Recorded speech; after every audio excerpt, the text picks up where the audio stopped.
자, 오늘 우리 본문 말씀을 보시면은 8절에 7절에 이런 말씀이 있지요. 우상에 대한 습관이 있다. 그런 말씀을 하시죠.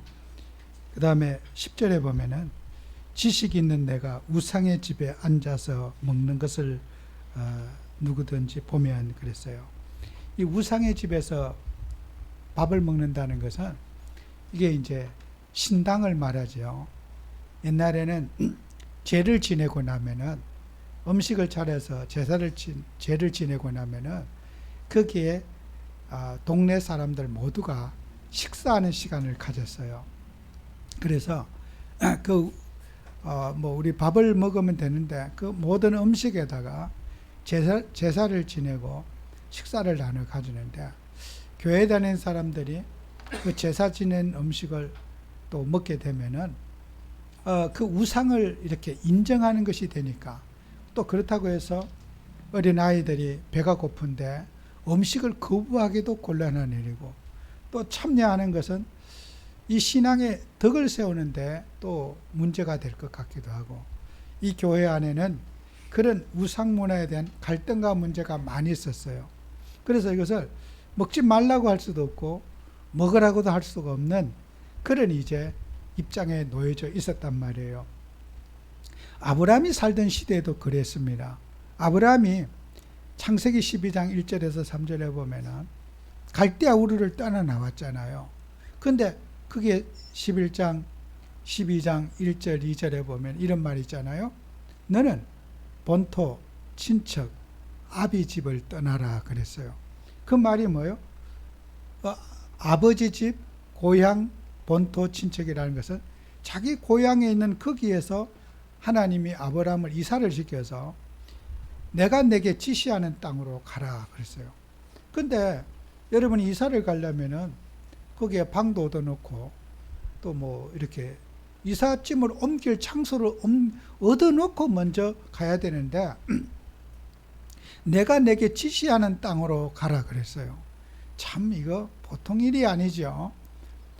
내가 어디를 이사를 가야 되며 어디에다 짐을 풀어야 될 장소를 정하지 않고 내가 내게 지시하는 땅으로 가랬어요. 그래서 하나님의 지시를 받아서 아브라함이 도착한 곳이 가나안이란 땅에 도착했어요.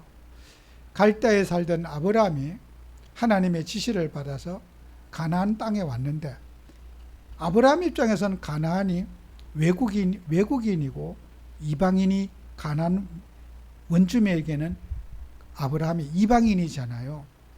이방인이 남의 동네에 가서 땅도 없이 방도 얻어놓지 않고 아내와 조카 롯을 데리고 짐을 풀 장소가 어디 있습니까?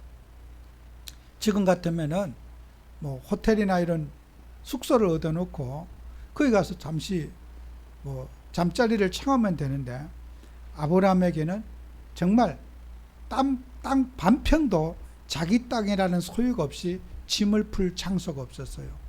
그래서 아브라함이 선택한 곳은 어디입니까? 공용 장소가 한 곳이 있어요. 동네에. 그게 뭐예요? 신당. 여기 오늘 성경 말씀에 10절에 우상의 집. 그죠? 그게 바로 상수리 나무 밑에는 큰 나무 밑에 제를 지는 신당에는 누구나 갈 수 있는 공용 장소예요. 귀신을 숭배하고 그 제사 드리는 것에는 사람이 남녀노소 없이 누구나 금하지 않고 갈 수 있는 장소가 거기에 상수리 나무 밑에다가 짐을 풀고 이제 그의 아내와 그 조카가 거기에서 이제 노숙을 하면서 잠자리를 청했던 장소가 유일한 장소가 세겜 상수리 나무 밑에서 그가 이제 짐을 풀게 됐던 거란 말이에요. 하나님은 아브라함이 유일하게 가나안 땅에서 첫 출발하는 것이 바로 세겜 상수리 나무 밑에서 우상의 집에서 거기에서 기도하고 예배드리며 하나님을 바라보는 장소가 지금으로 말하면 신당, 굿땅에서 예배 장소, 아브라함이 처음 이제 잠자리를 청했던 장소가 그 장소였습니다. 여러분이 신앙생활 하면서 우리가 중요한 부분을 발견하셔야 돼요. 우리는 우상에 대해서 싸우는 것은 좋지만은 우상에 대해서 우리는 충분한 여러분이 이해가 있어야 된다. 출애굽기 20장 5절에 보면 이런 말씀이 있잖아요. 우상 숭배하는 자에게는 자손 3, 4대까지 망한다 그랬어요. 근데 아브라함의 그 인생을 볼 때 아브라함도 우상 숭배하면서 젖과 꿀이 흐르는 땅에 도착했는데 그 우상 숭배라는 그 흑암 문화 속에서 아브라함도 하나님 믿지만은 예외적인 사람이 아니었어요. 아브라함 속에 있는 우상 숭배가 있었고 아브라함 속에 있는 그런 가문과 집안으로 못 내려오는 체질이 있었단 말이에요. 그의 집안을 믿음의 가정으로 하나님 믿는 가정으로 만들어가는 과정이 창세기 4명의 족장시대에 나타납니다. 아브라함이 그의 아들 이삭, 그의 손주 야곱의 때까지 3대가 아닙니까? 근데 3대에 걸쳐서 이들에게 우상 문화에 뿌리 내리는 것들을 도전하는 과정이 나와요. 그래서 아브라함의 손자가 야곱이잖아요. 창세기 35장 1절에서 8절에 보면은 아브라함이 이제 바담 아람에서 살다가 다시 이제 가나안으로 돌아오게 되잖아요. 하나님의 인도를 받아서. 그런데 오면서 아브라함의 자식들이 세겜 족속들을 칼로 죽이고 나서 그 어려움을 당하고 아브라함이 35장에 베델로 올라가게 됩니다. 베델로 올라가면서 아브라함이 2절에 보면은 그들의 자식들에게 이런 말하지요. 야곱이 이에 정결하고 또 이방 신상을 버리고 자신을 정결하게 하고 너희들의 의복을 바꿔 입어라. 내가 환난 날에 내게 나타난 그 하나님께 가자. 아브라함의 그 아들이 이삭이잖아요. 그 이삭이 자식을 낳았는데 에서와 야곱을 낳고 에서는 가나안 여자를 취하고 야곱은 그로 인해 가지고 가나안 여자의 우상 때문에 신앙이 맞지 않아 가지고 이삭과 리브가가 너무 고통스러웠어요. 내 둘째 자식만큼은 절대로 이런 불신 결혼을 안 시켜야 되겠다고 이삭은 어떻게 합니까? 바담 아람으로 보내잖아요. 바담 아람으로 보내서 내 외삼촌 집에 가서 하나님 믿는 사람하고 너 결혼해야 된다. 그래 보냈잖아요.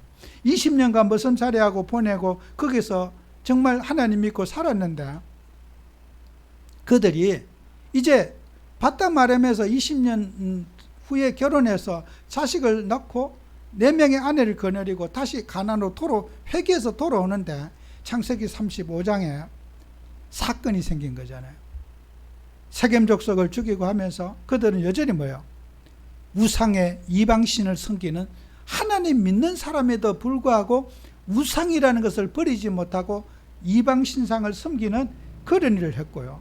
더 심각한 것은 창세기 31장 30절에 보면은 그들이 이방신인 드라빔을 라헬이 훔쳐갖고 오는 거예요.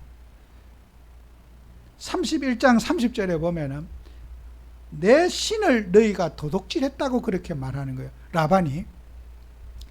그러면은 드라빔이라는 우상을 숭배하면서 하나님을 믿는다는 것은 조금 아이러니하고 맞지 않지요. 우리 같으면은 오직 예수만 해야지 어떻게 그 우상 숭배를 그렇게 할 수 있냐? 저 가짜야. 하나님은 가짜를 하나님이 계속해서 진짜 만들어가는 과정인 거예요. 그죠? 예수 믿는 사람이 어떻게 우상 숭배할 수 있어? 맞는 말이죠. 그죠? 그런데 그 우상이라고 하는 습관, 문화는 그대로 아브라함, 이삭, 야곱에까지 떨어버리지 못했다는 거예요. 갈대에 있는 그 우상은 계속해서 어떻게 해요? 그의 후손에게 영향을 주고 있고 그 습관은 계속해서 대물림이 되고 있는 거예요. 그렇다고 해서 이삭이 불신자냐? 아브라함이 불신자냐? 야곱이 불신자냐? 그렇지 않아요. 그가 피제사를 믿고 하나님 믿는 사람에도 불구한 그런 하나님 삶에도 불구하고 우상이라는 것은 멀리 떨쳐버리지 못했다는 거잖아요. 그래서 오늘 성경 말씀에 7절에 있잖아요. 우상의 습관이 있어 그렇게 말하고 있잖아요. 이 습관이 자손 3, 4대까지 망하게 한다는 뜻이요. 출애굽기 2장 4절 5절은. 그래서 우리는 하나님 믿으면 습관 치유 받으셔야 되는 거죠. 그죠? 예수 믿으면은 우리는 모든 죄 다 끝나고 저주와 재앙에 끝나지 않습니까? 로마서 8장 2절에 그리스도 예수 안에 있는 자에는 죄와 사망의 법에서 해방받는다고 분명히 주님이 말씀하셨고요. 제가 성경에 주보에는 없지만은 에스겔서 18장 20절에 보면은 이런 말씀이 있어요. 이 말씀은 꼭 여러분이 기억하셨으면 좋겠어요. 에스겔서 18장 20절에 보면은 범죄하는 그 영혼은 죽을지라. 아들은 아버지의 죄악을 담당하지 아니할 것이요 아버지는 아들의 죄악을 담당하지 아니하리라. 의인의 공의도 자기에게로 돌아가고 악인의 악도 자기에게로 돌아가리라. 아버지가 죄졌다고 해서 아들이 벌받는 법도 없고 아들이 죄지었다고 해서 부모가 벌받는 법도 없다. 잘한 것도 그 본인이 복을 받을 일이고 잘못한 것도 본인이 저주를 받을 일이지 저주가 대물림 되거나 하나님은 가족을 세트로 처벌하는 법은 없을 것이라는 거예요. 이게 성경이 말하는 복음입니다. 여러분과 저는 어떤 문제가 있어도 야, 저 집에는 왜 집안 식구들이 다 저래? 예수 믿는데 그런 일이 있다 할지라도 습관을 치유받지 못한 문제지 저주가 물려받은 건 아니란 말이에요. 그죠? 여러분 그리스도 예수 안에 있으면 항상 우리는 어떻게 합니까? 오뚜기처럼 복음을 부정해서는 안 됩니다. 우리의 죄를 사하신 그리스도의 은혜를 부정하면 안 돼요.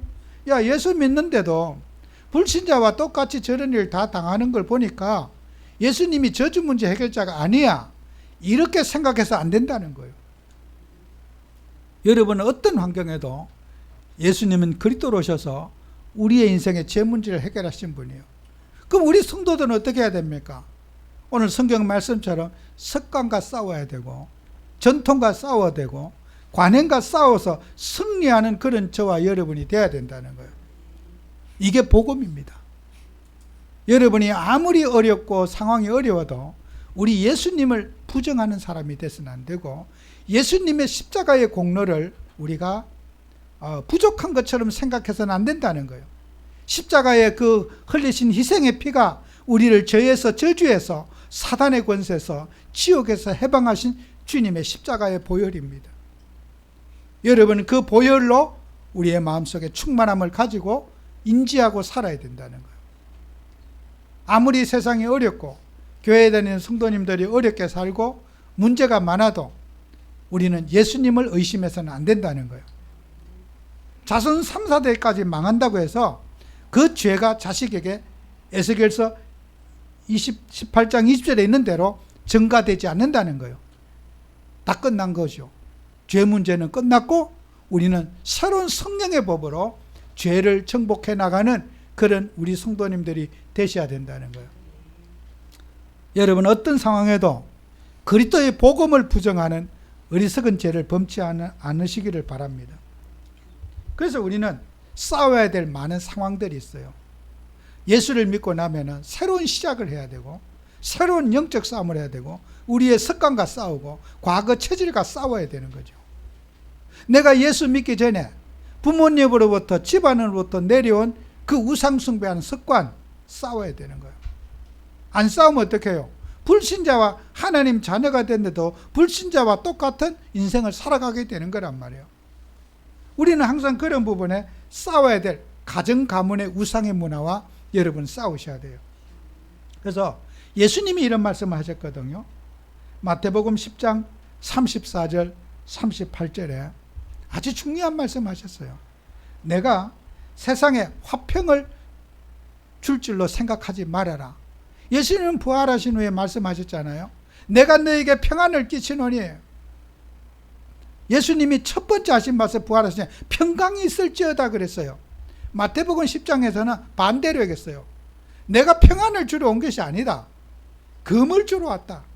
싸움꾼을 만들기 위해서 왔다. 예수님이 반대적인 말씀하셨어요.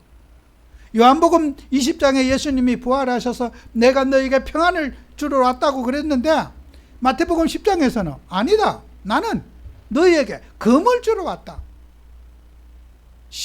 부모와 자식이, 며느리와 어머니와 형제끼리 서로 원수 관계가 되게 하려고 내가 왔다 그래요. 예수님이.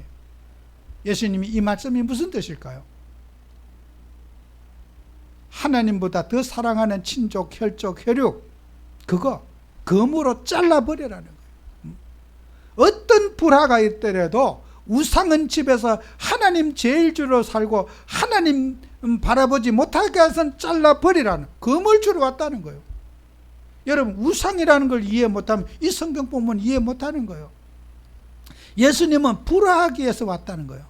그런 가정에 내려온 우상 문화 전통에 대해서는 금으로 잘라버려야 된다.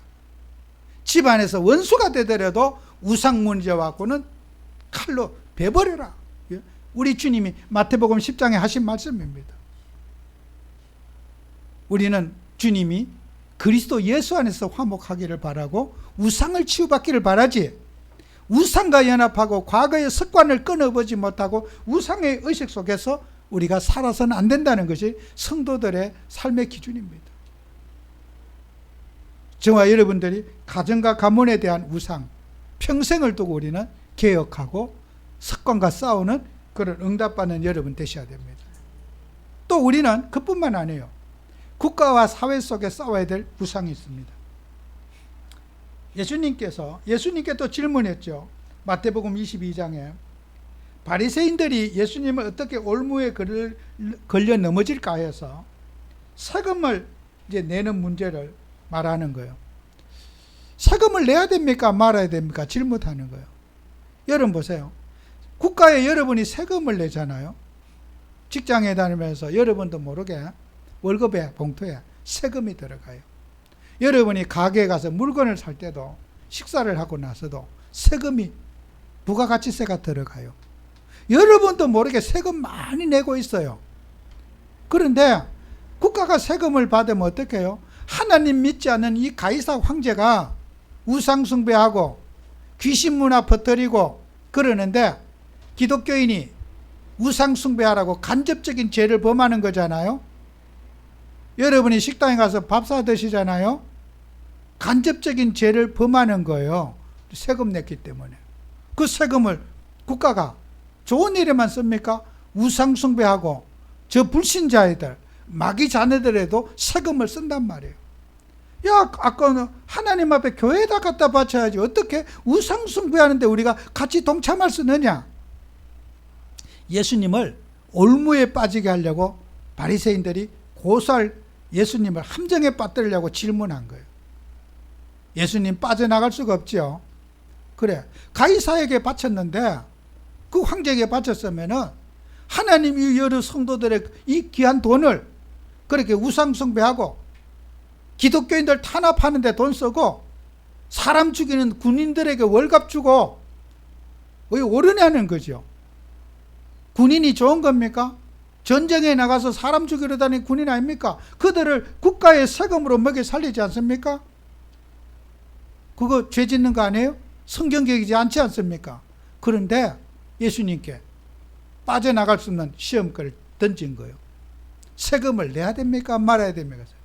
예수님은 뭐라고 말씀하십니까? 세금을 내라는 말도 내지 말라는 말도 안 해요. 그 동전의 화상의 그림이, 여러분 우리나라 동전에 세종대왕 그림 있죠? 가이사 황제의 그림이 거기에 있는 거예요. 그 화상이 누구 거냐? 예, 가이사의 것이요. 그래. 가이사 것이라면 가이사에게 내라. 하나님의 것이라고 생각하면 하나님께 내라. 그 질문자들이 할 말이 없는 거죠. 여러분, 우리요. 우상의 신당에 앉아서 제사 음식을 먹는다고 해서 그 문제되게요. 그러나 믿음이 연약한 자들이 그걸 보고 우상숭배를 용인하거나 우상숭배에 뒤섞일까봐 주의해라. 믿음이 약한 자들에게 시험되지 않도록 우리는 모든 것에 주의해야 된다. 예수님은 그 말씀을 하시는 거잖아요. 우리는 사회생활 하면서 정말 여러분들이 우상은 평생 싸워야 할 일이지 여러분은 우상을 피해 나갈 수 없습니다. 여러분이 식당에서 식사를 하시거나 물건을 살 때도 역시 세금이 자동적으로 나가고 있어요. 그러면 우리는 간접적인 공범이 되는 거예요. 이 사회와 국가 공동체에 있으면은 다 공범인 거예요. 우상숭배라고 하는 것에 자유할 수 없고 면죄부를 받을 수 없어요. 죄라고 따진다면. 난 제사 안 지냈어요. 우상숭배 안 했어요. 그런데 간접적인 공범으로 우리가 다 여기 한 세트로 묶여 있다는 거예요. 그렇다고 해서 이것을 우리가 정당 옳지 못한 것에 우상숭배하는 것에 쓰여지는 것을 용인해 줄 수 있느냐? 아니에요. 싸워서 복음의 문화로 그리스도의 문화로 바꿔야 될 영적 싸움하면서 우리는 이것을 고쳐나가야 될 의무가 있다는 거예요. 아까도 얘기했지만 저는요, 제가 개인적으로는 등산을 별로 안 좋아해요. 안 좋아하는 이유가 특별한 계기는 없는데, 아마도 옛날에 제가 정말 그 어릴 때 그 신앙생활 하면서 아마 그게 제가 그 싸웠던 기억이, 제가 좀처럼 타인들하고 잘 안 싸웁니다. 근데 제가 한 30년 좀 지났죠. 그때 이제 이제 목회자가 되고, 정말 그 순수한 마음에 그 이제 노예 목사님들 같이 강원도 원주에 있는 치악산에 등산을 그때 단체로 갔어요. 근데 제가 이제 젊으니까 심부름도 하고 입장료를 끊어 가지고 이제 나눠주고 하는데, 그게 이렇게 보니까 그 국립공원 공원 관리비라고 있어요. 문화재 관리비라고 항목이 있어요. 그러니까 제 기억에 그게 몇백 원 있고 입장료가 몇을 뭐 천 얼마면은 그게 이제 한 거의 절반 가까이 되더라고요. 문화재 관리비가. 이거 뭐냐고 물었어요. 문화재 관리비 물었더니, 이거는 우리가 먹는 게 아니고 그 공원 이거는 절에 가는 겁니다. 자신 있게 해요. 절에 가는 겁니다. 그래요.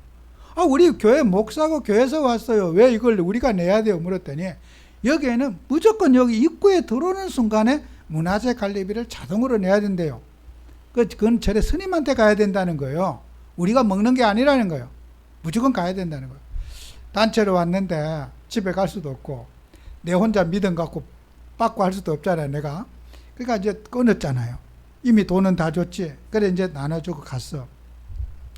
정말 화가 나는 거야. 내가 절개 불교인도 아닌데 내가 왜 저기에다 돈을 갖다 줘야 돼? 나는 정말 싫은 거예요. 또 더 나를 힘들게 했던 게 있어요.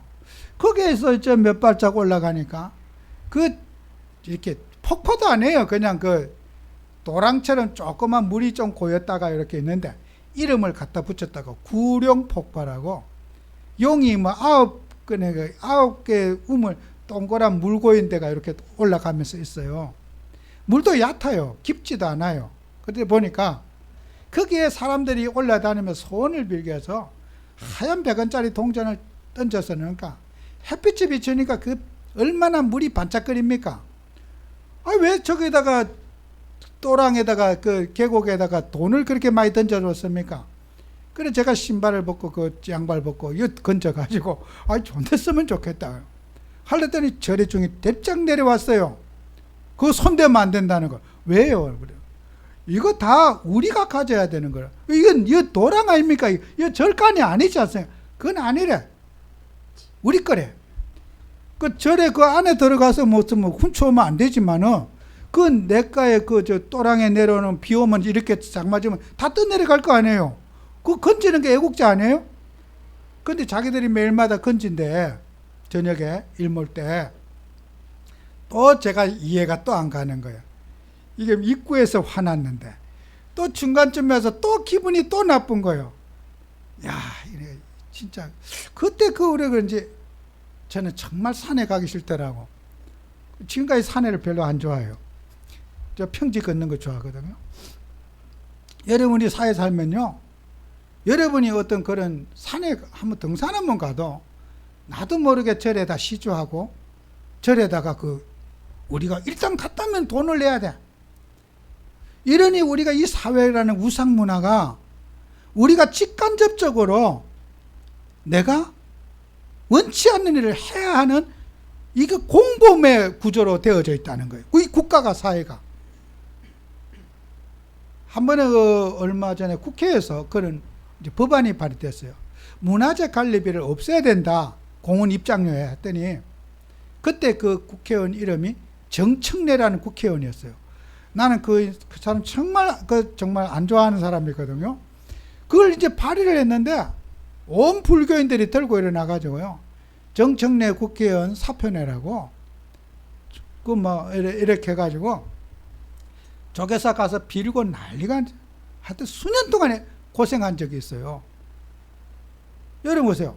불교인들이 그런 우리가 불합리한 거 있잖아요. 국회가 등산한 사람이 왜 절과 관계없는 사람이 그 돈을 내야 됩니까? 그 불합리한 걸 했는데 불교인들이 천국에서 데모하고 아주 그래가지고 그 법안이 파기가 돼버렸어요. 여러분 우리가 사회에서 이 나라 살다 보면은 우상이라는 것은 결코 완전히 떨어버린 사람은 한 명도 없어요. 그래서 우리는 사람들에게 어떻게 하면 그 우상 문화를 복음의 문화로, 그리스도 문화로 바꿀 것인가? 우리는 정말 이것을 기도하면서 평생을 두고 우리는 국가에 대해서, 개인의 가정과 가문에 대해서 싸우고 노력하는 자세가 필요하다는 거예요. 나는 완전한데 우상 숭배 안 하니까 그런 거 하나 못 치워내냐고. 우리는 그렇게 우리가 단죄해서 안 된다는 것이에요. 우리 예수 믿는 사람들 항상 이런 부분에 우리 성경 말씀에 바울이 걸잖아요. 이런 우리가 습관에 대해서 우리 기독교인들이 평생을 두고 천국 가는 날까지 우상을 버리고 타파해야 되지 않겠습니까? 이게 우리가 정복해야 될 이 세상의 이 불신 문화를, 흑암 문화를 정복해야 될 그런 저와 여러분이 이 자세를 가지고 이 우상에 대해서 접근해야 된다는 거예요. 그리고 또 교회는 또 어떻습니까? 교회는 정말 예수만 믿습니까? 안 그렇습니다. 교회에 뿌리 내린 샤머니즘이 있어요. 무당에게 공을 들이고 우상 숭배하던 습관, 어떤 정성을 다하고 어떤 그런 미신시키고 귀신 섞이던 습관들이 내가 예수님을 영접하고 기독교인이 됐음에도 불구하고 여전히 교회에 있는 샤머니즘이 남아있어요. 야, 고행을 해야 된다, 금식을 해야 된다, 이런 거. 예수님께도 그러잖아요. 누가복음 5장 33절 39절에 보면은 예수님이 바리새인들을 제자들은 금식기도 하고 그러는데 왜 예수님 제자들은 그렇게 밥만 먹고 돌아다니고 얼굴이 싱글싱글하고 그렇게 사느냐는 거예요. 그거 잘못됐다는 거예요.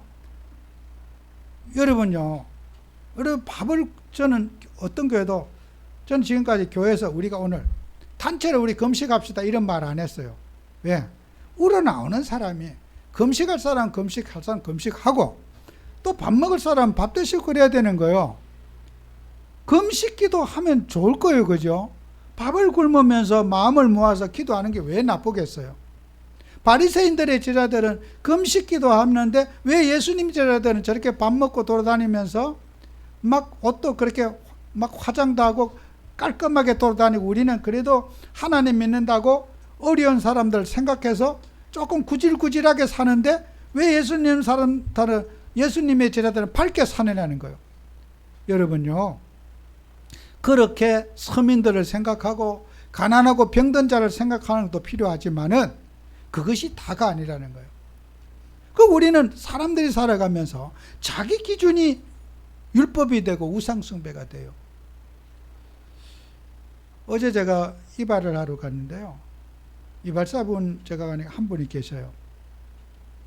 그 이발사가 이제 머리 깎고 계신데, 이제 그 머리 깎고 계신 분이 저를 목사님인 줄 알고 있어요. 이제 그분이 가시고 나니까 제가 이제 저도 기다리면서 얘기를 하다가 그분이 이제 전화번호를 찍고 또 이름도 가르쳐주고 동호수도 가르쳐주고 이제 그러시더라고요. 그 이발사분이 저한테 이런 얘기를 해요. 목사님, 저분이 얼마나 율법적인 줄 아십니까? 너무 율법적입니다. 그래요. 근데 목사님한테 전화번호 주고 가정사 얘기하는 거 보니까 제가 놀랬습니다. 그래요. 제가 어제 저녁에 그 집에 잠깐 찾아갔어요. 줘서 잠깐 찾아가서 그렇게 이제 갔다 왔는데, 그래서 제가, 여러분 보세요. 사람이 살아가는데요, 그분이 저한테 목사님, 저 목사님 많이 뵀습니다. 그런데 목사님 정말 목사님 같은 분이 저는 좋습니다. 그래요. 그분 가니까 집에 교회가 북부교회라고 교회가 붙어 있어요. 부부가 열심히 교회를 다니시네요. 그 남편은 이제 자기도 현역에서 일할 때는 너무 바빠가지고 일요일마다 어떤 접대 뭐 골프 나가고 해야 되니까 다닐 수가 없었대요. 상황이 교회를 다닐 수가 없었는데 지금은 다닌다는 거예요. 여러분, 하나님 믿으면서요, 사람이 자기 직업에 따라서 그 직업병이라는 게 있어요. 불신자가 저 사람이 너무 율법적이라는 말은 뭐예요? 내 기준과 철학에서 그 사람이 갇히고 있는 사람이잖아요. 오늘 예수님이 그랬잖아요. 새 포도주는 새 부대에 담아야 될 거다 그랬어요. 우리가 예수 믿는 사람들은 그런 사람마다 저마다, 제가 그러면 저도 유교적으로 자랐고 또 살아오면서 제가 대인관계에 굉장히 참 낯가림이 심합니다. 그래서 목사님 참 의외이십니다. 그래요. 참 긴장을 많이 하고 제가 어렵습니다. 제가 그분에게 얘기했거든요. 그 사람이 편하게만 농담도 하고 이렇게 지내면 얼마나 좋아요. 근데 저는 사람 관계에 굉장히 긴장을 많이 해요. 그래서 새로운 사람 만날 때 너무 조심스러워 가지고 만나는 걸 자꾸 피하는 스타일입니다. 참 목사님 저는 그 부분이 좋습니다. 그러는 거예요. 여러분, 사람마다요, 우리가 이런 여러 가지 상황 속에서 사람이 가지는 의식들 있잖아요. 스타일요. 다 저마다 개인마다 달라요. 고칠 수 없어요. 다양성을 인정해주고 존중해주는 저와 여러분이 되어서 이런 교회 안에 있는 다양한 거 있잖아요. 금욕주의자들, 금식을 하고 절약하게 살아야 되고 막 타인의 모범이 돼야 되고 하는 이런 거 필요합니다. 있어야 됩니다. 그러나 금욕주의, 그렇게 하지 않으면 안 된다고 하는 자기만의 철학, 율법을 고집해서 안 되는 거예요. 남에게 그 자기가 가진 철학 때문에 상처를 주고 너무 사람을 어렵게 만드는 그것은 율법주의라는 거잖아요. 금욕주의와 율법은 좋은 것이지만은 율법만 고집하게 되면 율법주의자가 되는 거잖아요. 그래서 우리는 율법은 좋은 거지만은 율법주의자가 됐을 때, 율법을 갖고 남에게 피해를 줄 때 우리는 율법주의자라 그러네요. 우리는 금욕적인 삶이 필요하고 있어야 됩니다. 그러나 그렇게 하지 않으면 안 된다고 하는 고정관념은 금욕주의가 되는 거잖아요. 여러분은 금욕적인 삶이 우리가 절제하고 어떤 인내하는 것은 좋은 거지만은 그것이 그렇게 하지 않으면 가짜다, 잘못됐다고 하는 것은 그것은 금욕주의가 되는 거예요. 여러분, 우리는 그런 것에 치우침을 갖지 않도록 저와 여러분 쌓을 것이고, 마지막으로는 불건전한 종교와 영적 싸움을 하셔야 돼요. 신명기 6장 4절에서 9절에 보면은 5절에 너는 마음을 다하고 뜻을 다하여 힘을 다하여 내 하나님 여호와를 사랑하라. 6절에 오늘 내가 내게 명하는 이 말씀을 너는 마음에 새기고, 그래서요, 우리는 말씀을 마음에 새기는 삶을 살아야 돼요. 여러분이 말씀을 매일매일 상고하지 않으면요, 우리는 나도 모르게 틀린 것에 딱 우리가 각인되게 되고 틀린 데 내 인생이 묶이게 되어 있어요.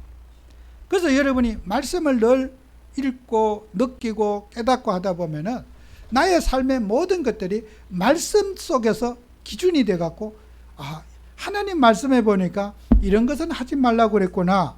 말씀이 나의 삶에 적용이 됐을 때 어떤 이단도, 어떤 문제 앞에서도 여러분은 흔들리지 않을 수가 있는 거죠. 이단이 되고 싶어 이단이 되는 게 아니라 말씀이 없는 데서 이단이 되는 거예요.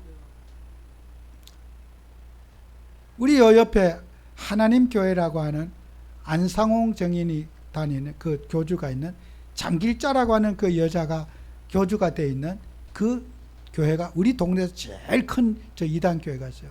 그 이제 엘리베이터를 이렇게 타고 가면은 그 교인이 상당히 많습니다.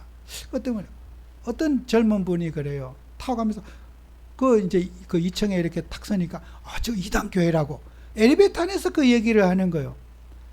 제가 그 얘기 끝에 제가 그 얘기를 한번 했어요. 저 참 이해가 안 갑니다.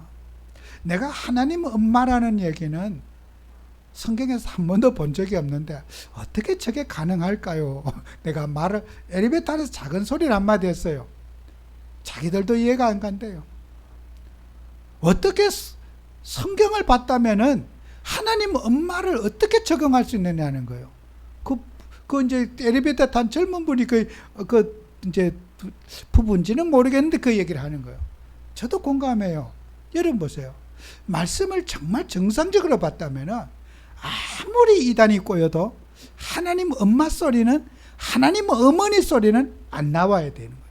근데 그 수많은 수천 명의 사람들이 거기에 꼬드겨 가지고 거기에 다니고 있잖아요. 그 젊은 사람들이. 그게 뭐예요?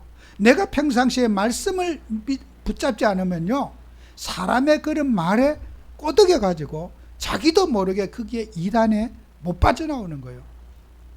여러분 말씀 보셔야지 이단 막을 수 있습니다. 말씀을 읽지 않은 사람은 절대로 이단 못 이겨요. 사람의 말에 현혹돼 가지고 내가 봤을 때는 하늘이 투척이 나도 그 말 안 돼요. 하나님 어머니가 어디 있어요? 하나님 아빠가 있으면 하나님 엄마도 있어야 된다는 거예요. 그 논리가 성경에서 어떻게 있습니까? 제가 물어봤어요. 성경에서 하나님 어머니란 말이 어디 있습니까? 그러면 성경에 이삭이 사라가 열국의 어미 그 말을 인용하더라고요. 내가 그 말이 그 말 뜻입니다 했더니 막 그냥 눈에 불을 뜨고 싸울 듯이 대들더라고요. 이야, 이렇게까지 적용해갖고 그 장길자라는 안상홍이 마누라가 장길자인데 장길자를 그걸 이제 남편 대신에 지가 목회하려고 그걸 논리를 들이댄 거 아닙니까? 그게요. 지가 예수님이고 남편이 못한 거 지가 대신한다고 왔다는 거 아니에요. 그게 지금 그거 하나님 교회라고 하는 그 이단이 전국을 지금 휩쓸고 있잖아요. 여러분 우리가요 말씀 보셔야 돼요. 말씀 읽고 말씀을 여러분이 느끼고 스스로 말씀 중심의 삶이 될 때 우리는 이단을 막을 수가 있습니다. 절간 부순다고 해서 이단이 막아지지 않아요. 절대로 안 막아져요. 여러분이 매일매일 말씀 속에 뿌리 내릴 때 저 이단 속을 넣어도 여러분이 거기에 휩쓸리지 않습니다. 말씀에 근거한 신앙을 가지고 설교자의 감동받고 은혜 받는 거 각자의 몫이고 여러분 개인적으로 말씀 속에 모든 것을 해석할 수 있고 적응할 수 있는 사람이 신앙에 뿌리 내린 사람입니다. 여러분 정말 말씀에 뿌리 내려서 이 시대의 우상을 정복하는 정인 되시기를 축원합니다. 기도합니다. 주님의 은혜에 감사드립니다. 지난주와 이번 주에 우리는 우상에 대해서 살펴보았습니다. 평생을 통해서 우리는 자만하지 않고 우리 마음속에 있는 우상과 싸워서 승리하는 저희들이 되게 해 주옵소서. 예수님 이름으로 기도합니다. 아멘.